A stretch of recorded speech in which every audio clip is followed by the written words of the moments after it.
और बुलेटिन में एक और बड़ा अपडेट दे दें आपको। लीज अलॉटमेंट मामले में सुप्रीम कोर्ट आज फैसला सुनाएगा। सीएम हेमंत सोरेन की अर्जी पर आज सुप्रीम कोर्ट अपना फैसला सुनाएगी। झारखंड हाई कोर्ट के फैसले के खिलाफ सुप्रीम कोर्ट में अर्जी दी गई थी।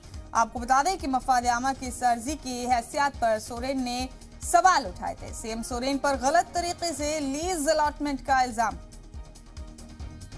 बड़ा अपडेट दे रहे हैं आपको। झारखंड हाई कोर्ट के फैसले के खिलाफ सुप्रीम कोर्ट में अर्जी लगाई गई थी। मफाद आमा की अर्जी की हैसियत पर सोरेन ने सवाल उठाए। आपको बता दें कि झारखंड के सीएम सोरेन पर गलत तरीके से लीज अलॉटमेंट का इल्जाम है। इसी को लेकर आज अदालत उज़्मा में फैसला सुनाया जाएगा। बड़ा अपडेट है, बड़ी खबर है। आज सुप्रीम कोर्ट पर सबकी निगाहें लगी रहेंगी इस खबर के हवाले से। आपको बता दें कि आज लीज अलॉटमेंट मामले में सुप्रीम कोर्ट अहम फैसला सुनाएगी। सीएम हेमंत सोरेन की अर्जी पर सुप्रीम कोर्ट फैसला सुनाएगी।